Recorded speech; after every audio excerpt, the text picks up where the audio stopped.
প্রকৃতির সৌন্দর্য দেখতে চলে গেলাম এমন একটা গ্রামে যেটা নাকি নারায়ণগঞ্জের থেকে অনেক দূরে বা বলতে পারেন বিচ্ছিন্ন। আর সেই জায়গায় যেতে হলে যেতে হয় নদীতে নৌকা পার হয়ে।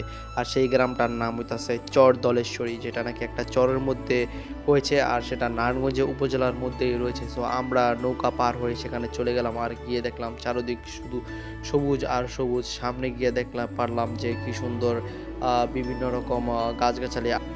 তার মধ্য দিয়ে বিলের পানিগুলো চলে যাচ্ছে মেঘনা নদীতে। আর সামনেই দেখতে পেলাম একটা মহিলা নৌকা চালাচ্ছে। আসলে এখানের মানুষজন সকলেই কৃষিকাজ করে খায়। জায়গাটা অনেক চমৎকার লাগতেছিল। দূর দূরান্তে খালি বিল আর বিল। আর এদিকে এই জায়গাটাতে বসে বসে ফিল নিতে খুব ভালো লাগছিল। তাই অনেকক্ষণই এই জায়গার মধ্যে বসেছিলাম। আর সেখানে দারুণ বাতাস ছিল, এতটাই সুন্দর প্রাকৃতিক বাতাস যা এসিকেও হার মানায়। আর এই জায়গায় দেখলাম একটা ছোট্ট গড়, যে গড়ে মানুষ থাকে। সো এখানে অনেকগুলা প্রাকৃতিক দৃশ্য, মনোমুগ্ধকর দৃশ্য দেখে মুগ্ধ হয়ে গেলাম।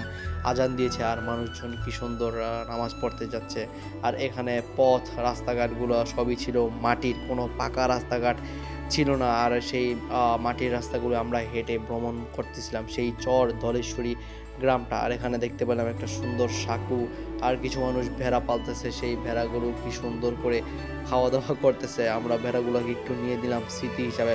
এখানে দেখতে পাইলাম যে একটা টং দোকান, সেখানে কিছু মুদি মালামাল রয়েছে। আমরা যেহেতু হাঁটতে হাঁটতে ক্লান্ত হয়ে গেছিলাম, তাই সেখান থেকে আমরা কিছু খাওয়া দাওয়া করে চলে গেলাম। সামনে গিয়ে দেখলাম যে একজন মহিলা তার বরকি সেখানে চকে নিয়ে গেছে। সেই বরকিগুলা সন্ধ্যা হয়ে গেছে যেহেতু, সেটা আনতে চলে গেছে। সো এইসব দেখে টেকে আমরা গ্রামটা পরিদর্শন করে বাসার উদ্দেশ্যে রওনা দেওয়ার জন্য ঘাটে চলে গেলাম। আর সেখানে গিয়ে দেখলাম মাঝিরা প্রায় তাদের নৌকা টোকা বন্ধ করে বাসায় চলে যাচ্ছিল।